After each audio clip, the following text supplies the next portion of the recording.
মাননীয় সভাপতি মঞ্চে আছেন, পলাশদা আছেন, ইমতিয়াজদা আছেন, এছাড়াও আমাদের যারা পার্টির নেতৃত্বরা এখানে রয়েছেন, আপনারা যারা এখানে আছেন, আমার গুরুজনেরা, আমার ভাইরা, বোনেরা, বন্ধুরা।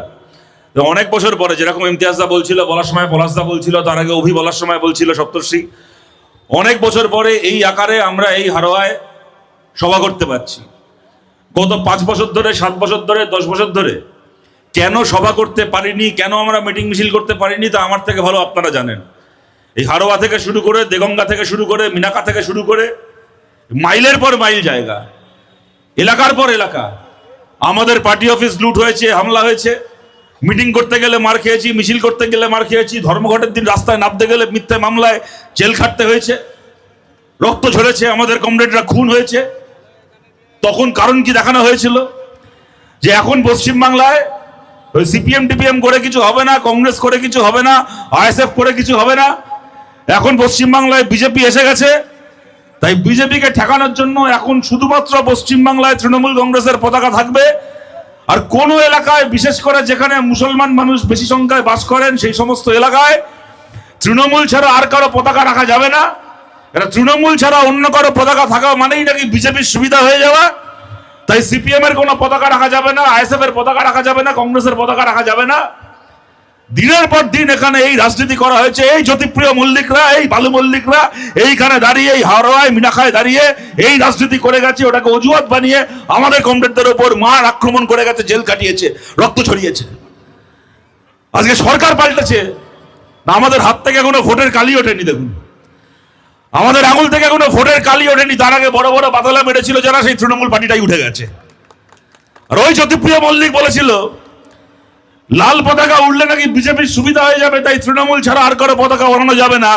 এই হারোয়াতে দাঁড়িয়ে আপনাদেরকে বলছি, আপনারা তাকিয়ে দেখুন, পরশুদিন জ্যোতিপ্রিয় মল্লিকের নাম ঘোষণা করেছিলেন মমতা ব্যানার্জি, পরশু না তার আগের দিন, এখানকার জেলা সভাপতি হিসেবে। বসিরহাট ওদের তৃণমূলের সাংগঠনিক জেলা, তার সভাপতি হিসেবে নাম ঘোষণা করেছে। 24 ঘন্টার মধ্যে সে নিজে পদত্যাগ করে দিয়েছে, বলে যে না বাবা, এমনি একবার জেল খেটে এসেছি, আর জেলে যাওয়ার শখ নেই। তারপর পাবলিক মেরে পেটে চামড়া গুটিয়ে দিচ্ছে, সভাপতি রইল, আমার কাজ মিটে গেছে, বাড়ি যাচ্ছি।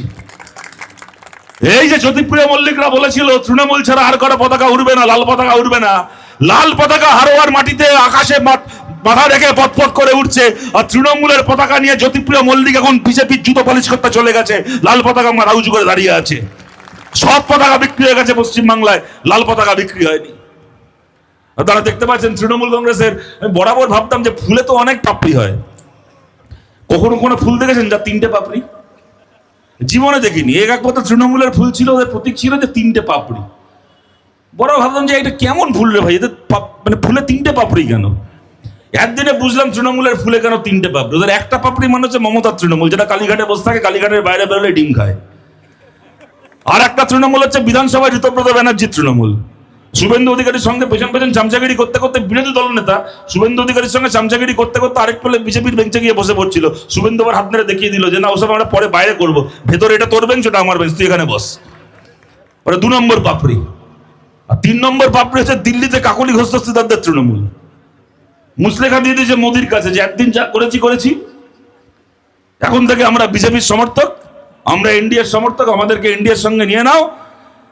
একদিন আমরা লোকসভা থেকে ওয়াকআউট করে বিজেপিকে বিল পাস করতে সাহায্য করতাম, এবার আমরা তৃণমূলের এমপিরা সরাসরি বিজেপিকে ভোট দিয়ে লোকসভায় একটার পর একটা মানুষের বিরুদ্ধে বিল পাস করাতে সামনে 3 বছর আমরা সাহায্য করব। এই অমানুষগুলো, এই জানোয়ারগুলো আজকে 10 বছর ধরে, 15 বছর ধরে পশ্চিমবাংলায় মুসলিম মহল্লা এসে বলে গেছে কাউকে ভোট দেবে না, সিপিএম কে, কংগ্রেসকে, আইএসএফ কে কাউকে ভোট দেবে না, খালি আমাদেরকে ভোট দাও। আমাদেরকে ভোট দিলে আমরা বিজেপির হাত থেকে বাংলার মুসলমানকে বাঁচাবো। আমাদেরকে ভোট দিলে আমরা বিজেপির হাত থেকে বাংলার সংখ্যালঘু ঐতিহ্যকে রক্ষা করব। আমার মাটি আমার মা, ইউপি বিহার হবে না।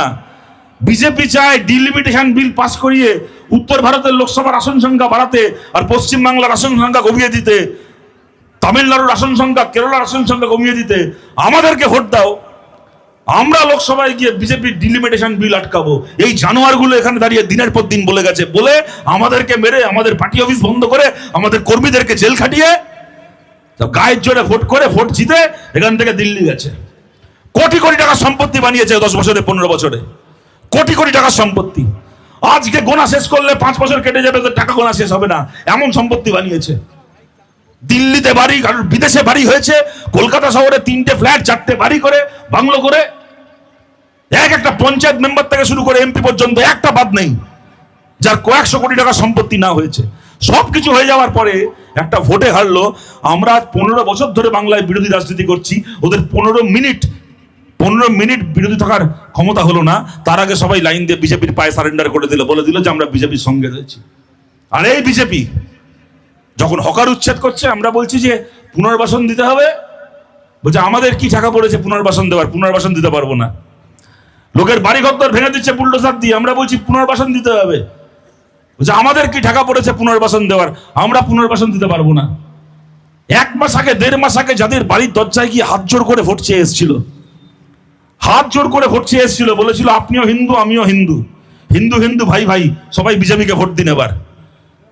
1 মাস আগে 1.5 মাস আগে তারা হিন্দু বলে ওদের ভাই ছিল। ভোটের আগে যারা হিন্দু ছিল, ভোটের পরে তারা হয়ে গেল অবৈধ দখলদার, গিয়ে বুলডোজার দিয়ে দোকান ভেঙে দিচ্ছে, বাড়ি ভেঙে দিচ্ছে। যে লোকগুলোর ভোটে জিতেছিল তাদের ঘর ভাঙছে, দোকান ভাঙছে। আমরা বলছি পুনর্বাসন দিতে হবে, বলছে আমাদের কি টাকা পড়েছে, ও গরিব হোক বড় লোক হোক, ও হিন্দু হোক মুসলমান হোক, আমাদের পুনর্বাসন দেওয়ার টাকা কি পড়েছে। যে লোকটা নিজের গতর খাটিয়ে পরিশ্রম করছে, যে হকার, সে পুনর্বাসন পাবে না। আজকে 30 বছর ধরে 40 বছর ধরে একটা ঘরে আছেন যে মানুষ, সেই মানুষটা পুনর্বাসন পাবেন না। তৃণমূল কংগ্রেসের চোর এমএলএ গুলো, তৃণমূল কংগ্রেসের চোর এমপি গুলো 1 মাসের মধ্যে পুনর্বাসন পেয়ে গেল, ওদের যা ব্যবস্থা করার ব্যবস্থা হয়ে গেল। কেউ পশ্চিম বাংলায় আর কেউ দিল্লিতে গিয়ে শুভেন্দু অধিকারীর সঙ্গে মিটিং করে তৃণমূলের নেতাগুলোর পুনর্বাসনের ব্যবস্থা হয়ে গেল। যে মানুষ বিজেপিকে ভোট দিয়েছেন সেই মানুষ সবাই আমাদের শত্রু নয়। আমরা সেই মানুষকে জিজ্ঞেস করছি, আপনারা বলুন কাকে পথে বসানোর জন্য ভোট দিয়েছিলেন? তৃণমূলের নেতাগুলোকে পথে বসানোর জন্য ভোট দিয়েছিলেন, নাকি স্টেশনের গরিব হকার ভাইকে, হকার বোনকে পথে বসানোর জন্য ভোট দিয়েছিলেন? তৃণমূল কংগ্রেসের এমএলএ এমপি গুলোকে রাস্তায় নেবে নামিয়ে আনার জন্য ভোট দিয়েছিলেন, নাকি যে মানুষটা রেলের ধারে ঝুপড়িতে কলোনিতে বস্তিতে থাকে সেই মানুষটাকে রাস্তায় বসানোর জন্য ভোট দিয়েছিলেন? যদি ভোট দিয়ে থাকেন গরিব মানুষকে রাস্তায় বসানোর জন্য, তাহলে আপনার ভোট ঠিক কাজে লেগেছে, আপনাকে অভিনন্দন। কিন্তু যদি আপনি মনে করে থাকেন, যদি আপনি ভোট দিয়ে থাকেন তৃণমূল কংগ্রেসের চোর নেতাগুলোকে জব্দ করবেন বলে, তাহলে তাকিয়ে দেখুন ওই চোর নেতাগুলো এখন কেউ এয়ারপোর্টের কাছে ভিআইপি হোটেলে বসে শুভেন্দুর সঙ্গে মিটিং করছে, কেউ দিল্লিতে কেন্দ্রীয় মন্ত্রীর বাড়িতে বসে শুভেন্দু অধিকারীর সঙ্গে মিটিং করছে। আর সাধারণ খেটে খাওয়া মানুষগুলো, গরিব মানুষগুলো বউ বাচ্চাকে নিয়ে রাস্তায় বসে আছে, তাদেরকে বিনা নোটিসে তাদের ঘর, তাদের দোকান ভেঙে দেওয়া হয়েছে বলে। যদি আপনারা মনে করেন যে যা হচ্ছে তা ঠিক হচ্ছে না, তাহলে আপনাদের কাছে আবেদন করছি, বিজেপি এখন জিতেছে ভোটে, 5 বছরের আগে বিধানসভায় ওদের সরকার পাল্টাবে না। কিন্তু যদি আপনারা মনে করেন কাজটা যা হচ্ছে অন্যায় হচ্ছে, তাহলে সেই কথা খালি একা আমরা কেন বলবো? আপনি যদি বিজেপিকে ভোট দিয়ে থাকেন, যদি আপনার ভোট নিয়ে বিজেপি আজকে এই তঞ্চকতা করে, তাহলে আপনার কাছে আবেদন করছি আপনিও এর প্রতিবাদটা করুন। আপনি প্রতিবাদ করলে কালকে বিজেপি সরকার পাল্টে যাবে না। আপনি প্রতিবাদ করলে কালকে বিজেপির মুখ্যমন্ত্রী পাল্টে যাবে না।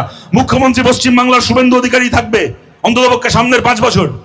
মুখ্যমন্ত্রী যেই থাক, সরকার বিজেপির থাক, কিন্তু সেই সরকার যারা তৃণমূলের নেতাগুলোর সঙ্গে সেটিং করে গরিব মানুষকে পথে না বসায়, সেই দাবি আমরাও করছি, সেই দাবি আপনিও করুন, যদি আপনি মনে করেন যা হচ্ছে তা অন্যায় হচ্ছে।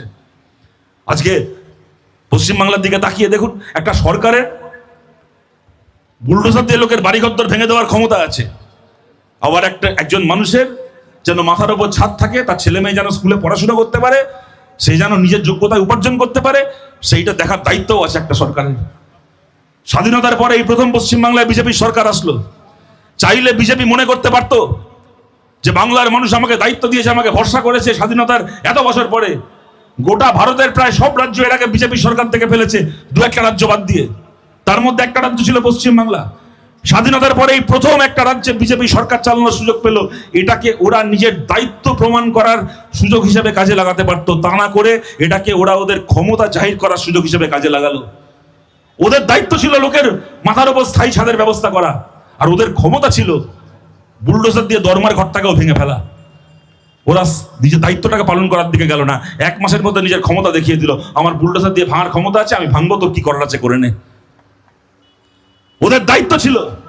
আরে যারা হকার তারা তো চুরি করছেন না, ডাকাতি করছেন না, পরিশ্রম করে খাচ্ছেন। বিজেপির কতগুলো নেতা হয়েছে বলছে হকারদের গরিব বলা যাবে না, হকাররা অনেক বড় লোক।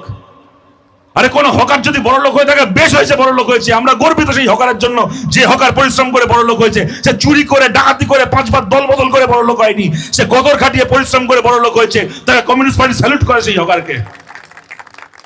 বলছে হকাররা বড় লোক, ওদের দোকান ভেঙে দাও, বলার কিছু নেই, শোনার কিছু নেই। আরে সে লোকটা তো চুরি করছিল না, ডাকাতি করছিল না, পরিশ্রম করে খাচ্ছিল। তার জন্য একটা বিকল্প উপার্জনের ব্যবস্থা না করে সেই দায়িত্বটাকে পালন না করে বুলডোজার দিয়ে তার দোকানটাকে ভেঙে দেওয়ার আমার ক্ষমতা আছে, আমার ক্ষমতা আমি দেখিয়ে দিই। ক্ষমতা ওরা দেখাচ্ছে। আমি আপনাদেরকে একটা ঘটনা বলছি। আমাদের পার্টির আমাদের নেতা ছিলেন শ্যামল চক্রবর্তী, তিনি মজা করে একটা ঘটনা বলতেন যে একটা লোক ছিল, তার কাজ ছিল যে ট্রেনের ওই যে লেভেল ক্রসিং হয়, লেভেল ক্রসিং এর গার্ড ছিল। তো সে সিগন্যাল দিলে ট্রেন দাঁড়িয়ে যেত, সিগন্যাল সে আবার সবুজ জেলে দিলে বা সবুজ পতাকা দেখালে আবার ট্রেন চলতো। সে বিয়ে করে নতুন বউ এসছে বাড়িতে, তো নতুন বউ তো বরকে কিছুতে পাত্তা দেয় না। তো সে ঠিক করলো যে না, আমার বউ আমাকে পাত্তাই দিচ্ছে না, কোনো কথা শুনছে না, নতুন বউকে আবার বোঝাতে হবে যে তোমার বর কত বড় কেউ কেটা, যাতে বউ আমাকে একটু পাত্তা দেয়। তাই বউকে গল্প করছে যে জানো আমার কি পাওয়ার, আমার কত ক্ষমতা। বউ বলছে কি তোমার আবার কি ক্ষমতা? ওই জানো আমি চাইলে ট্রেন চলে, আমি চাইলে যে কোনো ট্রেন দাঁড় করে দিতে পারি। বুঝলে তাই আবার হয় নাকি? বলছে হ্যাঁ তুমি দেখবে, দেখো তোমাকে দেখাবো, যে রাত্রিবেলা চলো খাওয়া দাওয়া করে এবার বউকে নিয়ে সে হাঁটতে হাঁটতে বাড়ি থেকে বেরিয়ে হাঁটতে হাঁটতে যেখানে লেভেল ক্রসিং, যেখানে ডিউটি, সেখানে বউকে নিয়ে গেছে। বলছে দাঁড়া আবার দেখাবো তোমাকে।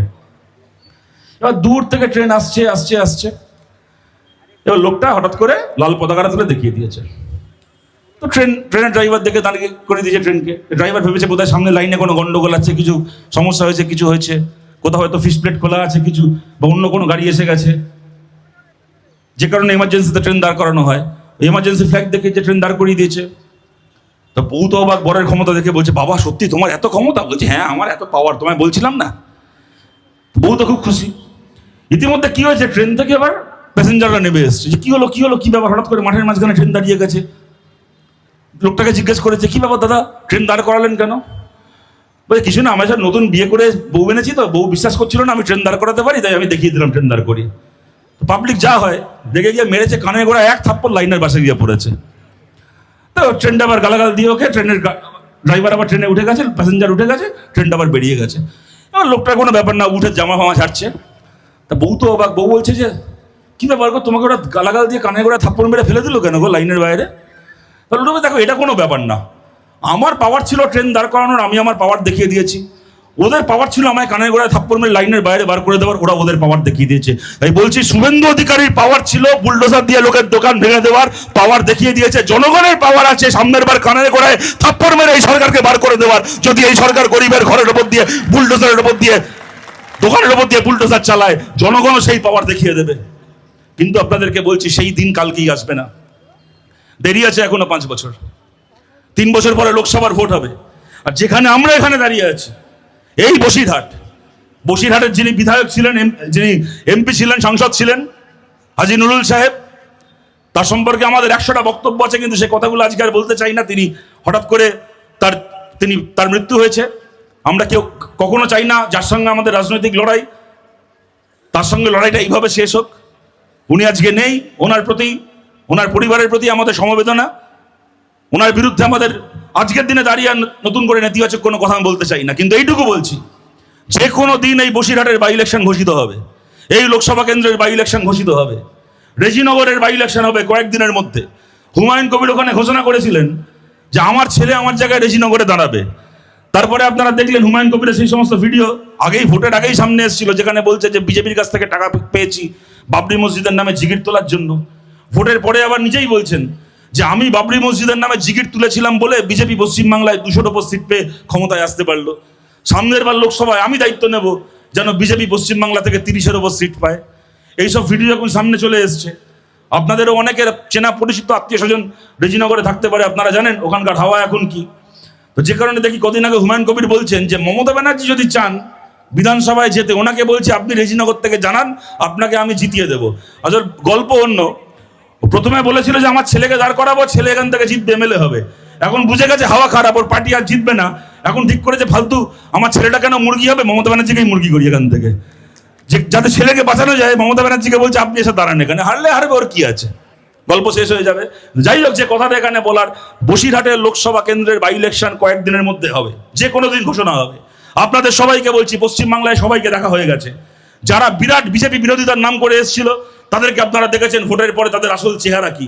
দাঁত বার করে একটার পর একটা এজেন্ডায় বিজেপিকে সমর্থন করছে, বিজেপির জুতো পালিশ করছে।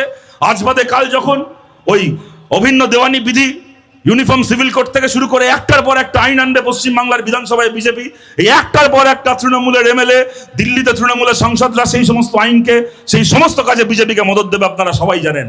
তাই ওদেরকে দেখা হয়ে গেছে, সবাইকে দেখা হয়ে গেছে। এই বসিরহাট লোকসভা কেন্দ্র থেকে আমাদেরকে জিততেই হবে, পৃথিবী এদিক থেকে ওদিক হয়ে যাক, এই বসিরহাট লোকসভা কেন্দ্র থেকে আমাদেরকে জিতে আমাদের সাংসদকে দিল্লিতে পাঠাতে হবে।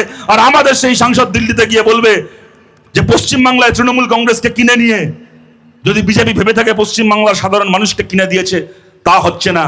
পশ্চিমবাংলা থেকে আমাদের একজন সাংসদ এই বছর এই বসিরহাট থেকে দিল্লিতে যাবে এবং গিয়ে ঘোষণা করবে আজ থেকে 3 বছর পরে বাংলা থেকে আরো ঝাঁকে ঝাঁকে সাংসদ আসছে দিল্লি থেকে, বিজেপি সরকারকে তাড়িয়ে দিল্লিতে ধর্মনিরপেক্ষ সরকার তৈরি করে ভারতকে আবার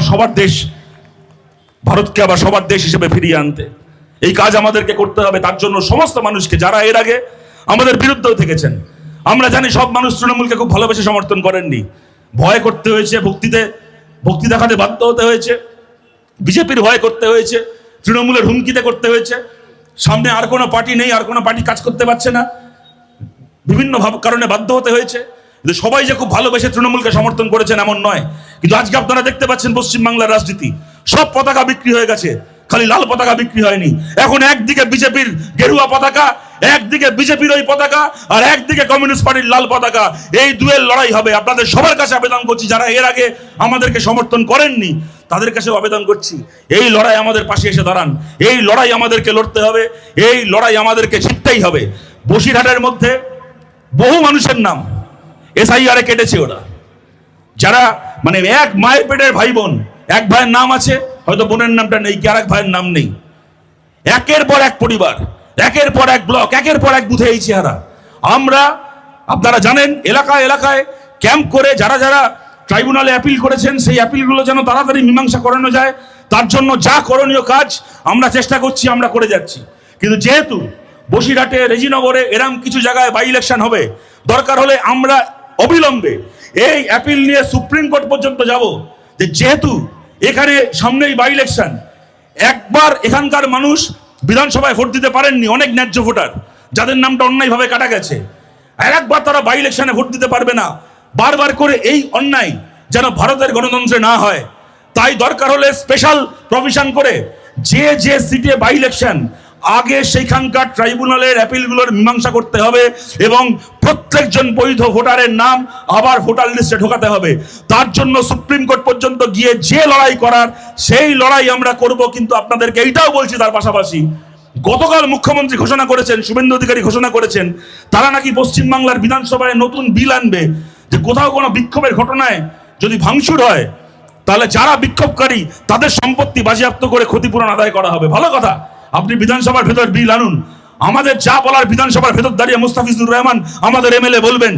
কিন্তু বিধানসভার বাইরে দাঁড়িয়ে আমাদের পার্টির পক্ষ থেকে আমরা এই কথা বলছি, যদি আপনি এই বিল আনতে পারেন, ভারতের কোনো একটা বিধানসভায় যদি এই বিল পাস হয়, এবং বিভিন্ন রাজ্যে যেখানে বিজেপির সরকার, সেখানে এই আইন আছে, ওরা বিল পাস করিয়েছে, বিক্ষোভে কোথাও ক্ষতি হলে, একটা লোক একটা ঢিল ছুড়লো, একটা সরকারি বাসের কাঁচ ভেঙে গেল, কাঁচের দাম যদি 50 টাকা হয়, তো সেই বিক্ষোভে যদি 500 লোক থেকে থাকে, 500 জনের কাছ থেকে নাকি সেই টাকা উসুল করা হবে। যে কাজ ছুড়েছে তাকেও দিতে হবে, যে কাজ ছড়েনি তাকেও দিতে হবে। আপনি যদি এই আইন করতে পারেন, তাহলে আমরা এই প্রশ্ন নিয়ে সুপ্রিম কোর্টে যাব, যে বৈধ ভোটার যাদের নাম অন্যায়ভাবে এসআইআর করে বাদ দেওয়া হলো, যদি কালকে ট্রাইব্যুনালে অ্যাপিল করে তাদের নাম ফিরে আসে, তার মানে এটা প্রমাণিত যে তাদের নামটা অন্যায়ভাবে বাদ দেওয়া হয়েছিল, তারা বৈধ ভোটার, কিন্তু তারা একটা ভোট দিতে পারলো না। তাদেরকে এখান থেকে কলকাতায় হেস্টিংসে ওই তারাতলার ওখানে গিয়ে ট্রাইব্যুনালে অ্যাপিল করা, হিয়ারিংয়ে যাওয়া, হয়তো কোনো সরকারি প্রকল্প থেকে তার নাম কেটে গেল, বাদ চলে গেল, কেউ এসে হুমকি দিচ্ছে যে তোমাকে ডিটেনশন ক্যাম্পে ঢুকিয়ে দেওয়া হবে, তার টেনশন, তার পরিবারের টেনশন, কত মানুষের মৃত্যু হয়ে গেল এই আশঙ্কায়। এত কিছু করার পরে যদি প্রমাণিত হয় যে যে এই লোকটার নাম আপনি কেটেছিলেন এসআইআর বলে, কিন্তু এ বৈধ ভোটার, তাহলে তার যে ক্ষতি হলো, তার পরিবারের যে ক্ষতি হলো, সেই ক্ষতিপূরণ ইলেকশন কমিশনারের মাইনে কেটে তার সম্পত্তি বাজেয়াপ্ত করে হাসিল করে কেন সেই ভোটারকে দেওয়া হবে না? এই প্রশ্ন নিয়ে আমরা সুপ্রিম কোর্ট পর্যন্ত যাব, কিন্তু আমরা ছেড়ে কথা বলবো না। তৃণমূল বিক্রি হয়ে গেছে মানে এই নয় যে আমরা বিক্রি হয়ে গেছি, আমাদের প্রশ্ন করা বন্ধ হয়ে গেছে। আমি আমার কথাকে শেষ করব আপনাদের কাছে দুটো কথা বলে। প্রথম কথা, যে কথা আমরা বারবার করে বিভিন্ন জায়গায় বলছি, যে দেখুন বুলডোজার আটকে দিয়েছি, আমরা এই করেছি সেই করেছি, আমরা চেষ্টা করেছি অনেক জায়গায়, কিন্তু আপনারা জানেন বহু জায়গায় পেরেছি, বহু জায়গায় পারিনি, এটাও সত্যি। মঞ্চে দাঁড়িয়ে মিথ্যে কথা বলার কোনো মানুষ মানে হয় না এখানে আপনাদের সামনে।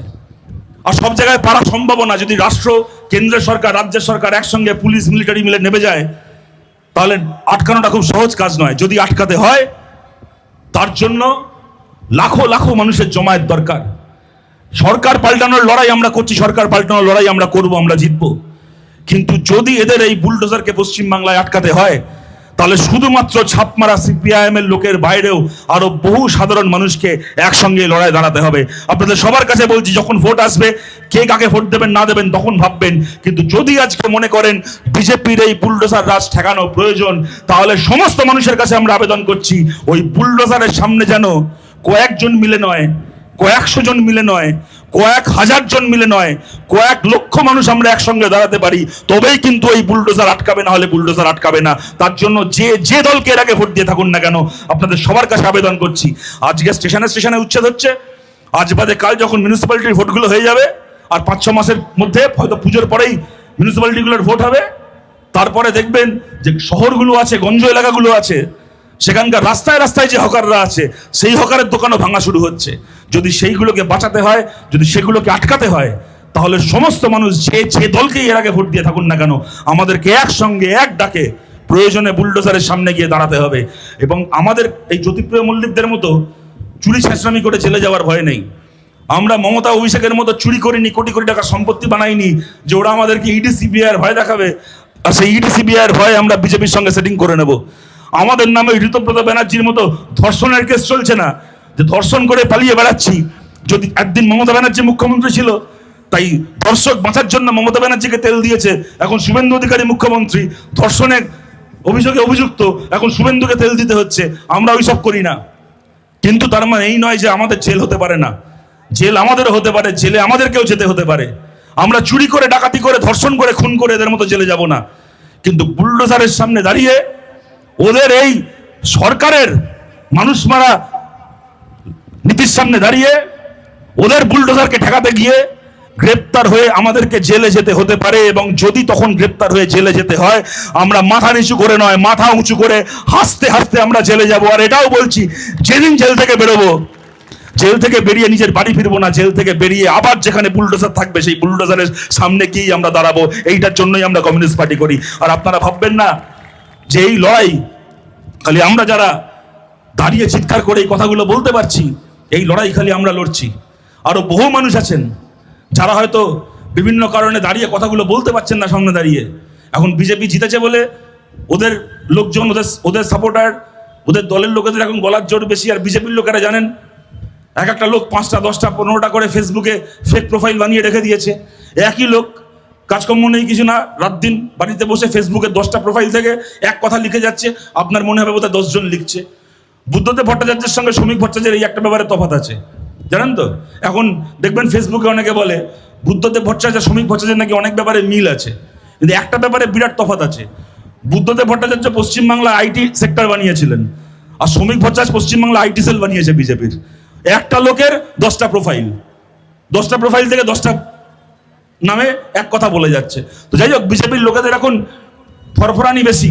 তার মানে এই নয় যারা চুপ করে আছে তাদের সবার এগুলো খুব পছন্দ হচ্ছে। আপনাদেরকে আমি একটা কথা খালি বলছি, এই ধরুন রেল কবে কোন স্টেশনে রাত্রিবেলা হকার উচ্ছেদ করবে? রাত্রি 12টা 1টা 1:30টার সময় যাচ্ছে হকার উচ্ছেদ করতে। লাস্ট ট্রেন চলে যাওয়ার পরে একটা সময় গিয়ে হঠাৎ করে আলো ফালো নিভিয়ে, আপনারা জানেন প্ল্যাটফর্মে এমনি বুলডোজার উঠতে পারার কথা নয়, মালগাড়িতে করে বুলডোজার চাপিয়ে প্ল্যাটফর্মে ঢুকিয়ে সেই প্ল্যাটফর্মে দোকান ভাঙছে। এগুলো তো রেলের কয়েকজন অফিসার, আরপিএফ এর কয়েকজন অফিসারের জানার কথা যে কবে কোন স্টেশনে বুলডোজার নামবে। আমরা কোত্থেকে জানছি যে আমরা চলে যাচ্ছি? কোথাও আমাদের গার্গী চ্যাটার্জিরা, কোথাও সৃজনরা, কোথাও হয়তো মীনাক্ষী হতে পারে, কোথাও আমাদের পার্টির বিভিন্ন নেতারা। ফরিদ তোপদার চলে গেছিলেন ব্যারাকপুর থেকে খবর পেয়ে দমদম স্টেশনে। কি করে চলে যাচ্ছে গোটা পশ্চিমবাংলা জুড়ে? যেখানে রেলের রাত্রিবেলা উচ্ছেদ হচ্ছে, এ তো সরকারের গোপন তথ্য, রেল দপ্তরের গোপন তথ্য। আরপিএফ জানবে, রেলের দু একজন অফিসার জানবে, আমরা কোত্থেকে জানছি? আমাদের জমায়েত কি করে হয়ে যাচ্ছে 1000 জন, 1200 জন, 1500 জনের জমায়েত? আমরা জানছি তার কারণটা হচ্ছে যে সরকারি সিস্টেমকে বিজেপি নিজের পকেটে ভরে রেখেছে বলে ওরা ভাবছে সেই গোটা সিস্টেম বিজেপির পকেটে নেই। রেলের ভেতর থেকে, এমনকি আরপিএফ এর ভেতর থেকে আমাদেরকে খবর দেওয়া হচ্ছে যে এই পরিকল্পনা হয়েছে, আজকে রাত্রিবেলা অমুক স্টেশনে দোকান ভাঙা হবে, কালকে রাত্রিবেলা তমুক স্টেশনে বুলডোজার আনা হবে। সরকারের মধ্যে থেকে, সিস্টেমের মধ্যে থেকে মোদির বিরুদ্ধে বিদ্রোহ শুরু হয়ে গেছে। আপনাদেরকে বলছি, মমতা ব্যানার্জি ভেবেছিলেন বোধহয় পশ্চিমবাংলার সব পুলিশ আমার সম্পত্তি, কিন্তু আজকে দেখতে পাচ্ছেন পশ্চিমবাংলার সব পুলিশ ওনার সম্পত্তি ছিল না। সেটা মোদি ভাবছে ইলেকশন কমিশন থেকে শুরু করে, রেল থেকে শুরু করে, কেন্দ্রীয় বাহিনী থেকে শুরু করে সবাই আমার সম্পত্তি, কিন্তু সবাই মোদির সম্পত্তি নয়।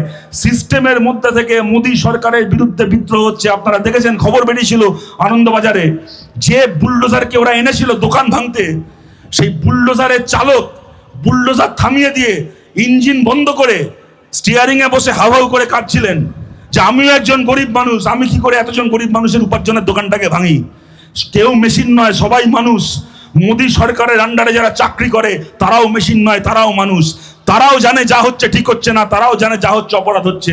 ওই সিস্টেমের মধ্যে থেকে মোদির বিরুদ্ধে, মোদী সরকারের বিরুদ্ধে বিদ্রোহ হচ্ছে। সেখান থেকে আমরা খবর পাচ্ছি, সেখান থেকে আমরা আমাদের লড়াইকে আরো জোরদার করতে পারছি, আমাদের লড়াইয়ের পরিকল্পনা আমরা করতে পারছি। তাই এই সিস্টেম একা মোদির পকেটে আর নেই। যত দিন যাবে এই সিস্টেম মোদির হাত থেকে আরো বেরিয়ে যাবে। সামনের লোকসভা ভোটে ভারতের সরকারকে ওদের হাত থেকে কেড়ে নিতে হবে, ভারতে গণতান্ত্রিক সরকার তৈরি করতে হবে। তার জন্য আজকের লড়াই আমাদেরকে আজকের মতো করে লড়তে হবে। সমস্ত মানুষ একজোট হয়ে এই লড়াই আমরা লড়বো, সবাই একজোট হয়ে এই লড়াই আমরা জিতবো। আপনাদের কাছে এই কথা বলে আপনাদের সবাইকে ধন্যবাদ জানিয়ে আমার কথা শেষ করছি। ভালো থাকবেন সবাই, নমস্কার।